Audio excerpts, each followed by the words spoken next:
राजनांदगांव संस्कार धानी का हाल जानेंगे रिपोर्टर देवाशीष झा के साथ। सरगुजा के सियासत का हाल जानेंगे गोल्डी कजोरिया।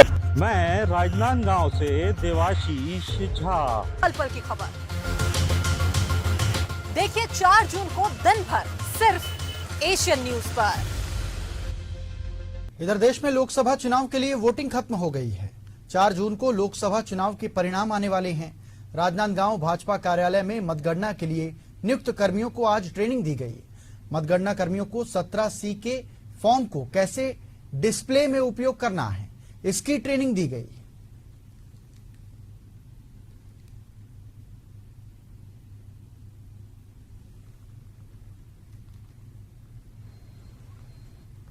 हमारे यहाँ भारतीय जनता पार्टी में हमेशा से चाहे विधानसभा चुनाव हो चाहे लोकसभा चुनाव हो, मतगणना के पूर्व जो मतगणना अभिकर्ताओं की नियुक्ति होती है उनके प्रशिक्षण का कार्यक्रम हम हर बार करते हैं।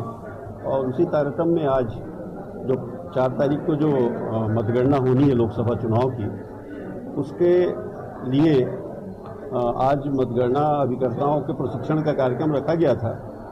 हमारे मुख्य चुनाव अभिकर्ता आदरणीय सुरेश लाल जी के द्वारा मतगणना अभिकर्ताओं को प्रशिक्षण दिया गया। आज के कार्यक्रम में हमारे सांसद संतोष पांडे जी और जिलाध्यक्ष भी उपस्थित थे। हमारे यहाँ भारतीय जनता पार्टी में हमेशा से चाहे विधानसभा चुनाव हो चाहे लोकसभा चुनाव हो, मतगणना के पूर्व जो मतगणना अभिकर्ताओं की नियुक्ति होती है उनके प्रशिक्षण का कार्यक्रम हम हर बार करते हैं।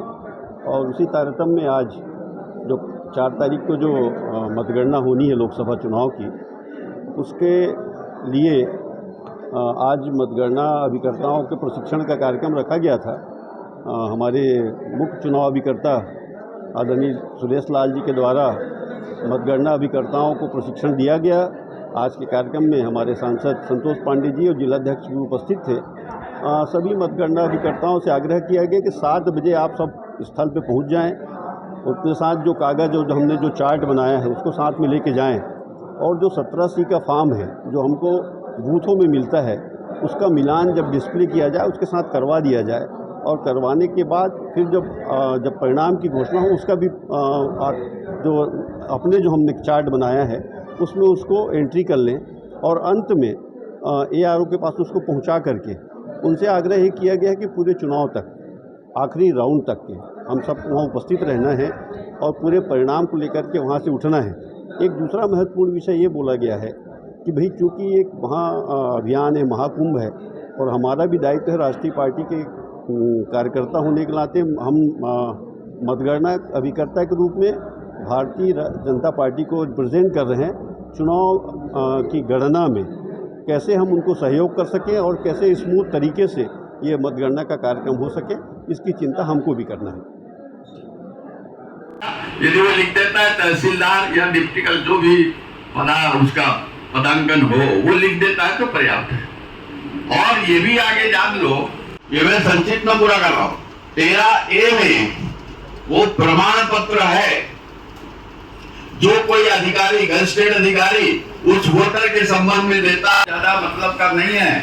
किंतु हमारे बीच में ऐसे 8-10-12 लोग हैं जिनको डाक मत पत्र की गणना के टेबल पे उपस्थित रहना है, गणना एजेंट के माफिक। तो डाक पत्र होते एक ही है, किंतु इसमें अंतर सिर्फ इतना है। देखिए, इसके ज्यादा डिटेल में मैं नहीं जाऊंगा, परंतु बेसिक चीज बताना चाहता हूं। उसमें अंतर सिर्फ इतना है कि 13B उसको खोला जाएगा।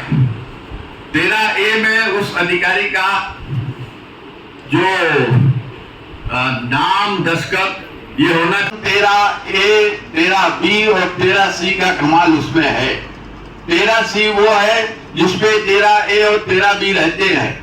13C में जिसने वो मतपत्र और उसका ID जो होता है उसका मिलान किया जाता है। और उस मिलान करने के बाद ही उसको वैधानिक माना जाता है। उसके बाद ही उसको गिनती के लिए छांट दिया, पात्र मान लिया जाता है।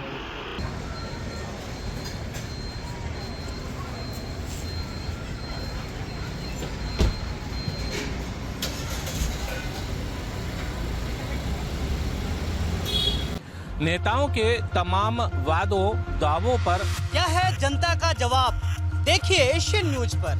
किस राउंड पर कौन किस पर पड़ रहा है भारी। देखिए 4 जून को दिन भर सिर्फ एशियन न्यूज पर।